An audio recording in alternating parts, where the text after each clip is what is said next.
You've spoken about Zionism as a decolonization movement rooted in Jewish indigeneity. Can you walk us through what Zionism is, as well as the misconceptions people have about it?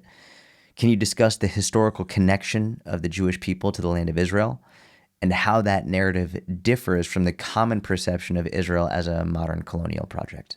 Sure. So first, to define Zionism, it comes from the word Zion, which means Jerusalem. So this idea of Zionism, wherever you have an ism, it's a human-made social structure, right? Feminism, communism, capitalism, whatever ism it is, whether good or bad, it is a structure created by human beings. So this is a political movement, an ideological movement, with the intention to return this ancient civilization back to Zion, back to Jerusalem.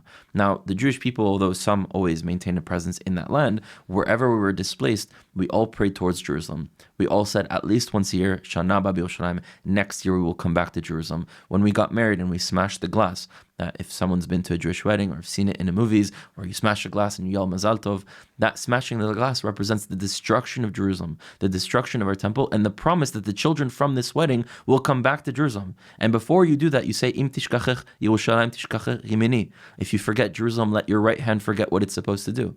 Everything within the Jewish culture is centered around returning back to Zion. Zionism was the political movement that actually achieved that.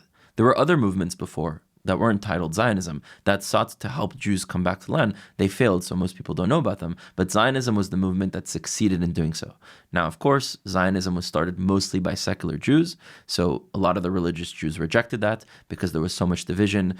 Even before the Holocaust, we look at the division between Orthodox and religious Jews and secular Jews, and it was horrible. In fact, I think this is the reason we got the Holocaust. The same way that we got October 7th because Israel was so divided. The formula throughout time is whenever the Jews are divided, assimilating, forgetting who they are, worst chapters of Jewish history. Whenever the Jewish people are united, empowered, fulfilling what they are, miracles are happening. And you look at the religious world towards the secular Jews, they believed if a non-Jew invents something, we can use it. But if a secular Jew invents something, boycott it. You can't touch it. That's how much hatred existed from the religious world to the secular world. And now it's existed also from the secular world to the religious world. The secular Jews wanted to suck up so much to the rest of the countries, right, to France and to Germany and to England and wherever they were living. They were often the ones making fun of the religious Jews, making caricatures against them, saying, hey, I'm like you, I'm so like you, I'm willing to throw my brothers and sisters under the bus. And there was so much division that existed that unfortunately what we got is the same result that we get every single time that we're divided.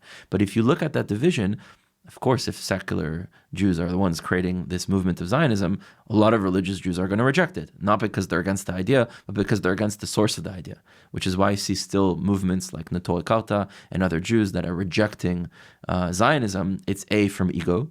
It wasn't us, it was them. In fact, these Natoi Kauta Jews, which are only 5,000, they're a very, very, very, very small minority, but they're propped up constantly because they have the symbols of Jewish caricatures with their peyot and their dress, and they wear Palestinian flags and chant the death of Israel.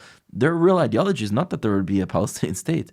The real idea is that you need to destroy Israel, put the Jews in the diaspora, in order for them to eventually come back on their terms and for them to be the ones that create Israel. So it's just crazy like what's going on.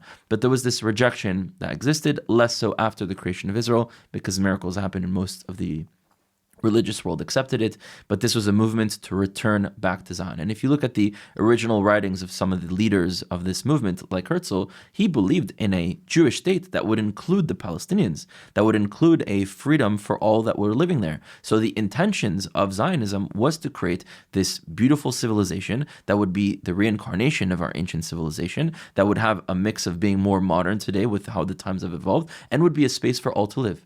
Unfortunately, that's not what happened in practice. From the Jewish side of creating a Jewish state, it did. But from the Palestinian side of being a part of that experience, it didn't. But that wasn't because of the goals of Zionism, and that wasn't because of the actions of the Jewish people. It was because of the family politics that forced us to experience each other as enemies, and attacks were happening on both sides. And unfortunately, we fell for it, and displacements happened on both sides as well. Jews were displaced, Palestinians were displaced, and we're living with the consequences of that today. Now, if we go back, some people say, well, you say that Abraham is the first Jew. Abraham wasn't even born in that land. He came from what is today Iraq, from Mesopotamia, and he came into the land of Canaan. So the Canaanites are the true indigenous people. And every time someone brings this up, I was like, okay, if you're going to use the Torah you have to use the whole Torah. Correct. You can't just pick and choose, like skip many pages and start over there. Let's start a little bit before. If you're going to use that as a legitimate source, then you have to use the whole source. Right. I use historical evidence. There's not historical evidence for Abraham, so I'm not pulling up Abraham. I'm pulling the archaeology. I'm pulling up the genetics. But if you're going to use Abraham in the Torah, let's do it. Hello, we are the keepers of the book. We are the people of the book. So let us use that. First of all, the Canaanites, okay, there's no actual evidence that they existed, other than a stone tablet that was found in Egypt that mentions them amongst other peoples that were living in the region. There's no other mention of Canaanites, who they were, where they were living, when they were living, how they were living, how many, what they looked like, nothing else other than this inscription in a stone that they existed, didn't say where, didn't say when, didn't say how. So the only way that one would even know that this is the land of Canaan that Abraham goes from is from the Torah. But if we understand, the Canaanites are the descendants of Ham that came from Africa, that invaded into the land of Ever, the Hebrews, took over their land, colonized their land, renamed it to the land of Canaan, and Abraham is a descendant of the Hebrews. Ever, the Ivrim, Ever was the first person who established a civilization in this land. And what Abraham is a Jew in diaspora. He's a Hebrew that was forced out by the Canaanites, not in his generation, but generations before. And Abraham is coming back to his land that had been colonized and renamed to Canaan. So if we go to the origins of the people who are from this land, it's the Hebrews. The Hebrews eventually become the Israelites. The Israelites become the Jews. These are all different names, but talking about that same very people. And the idea that Israel came back, that revived its civilization, that kicked off the colonial force being the British, that revived their ancient tongue.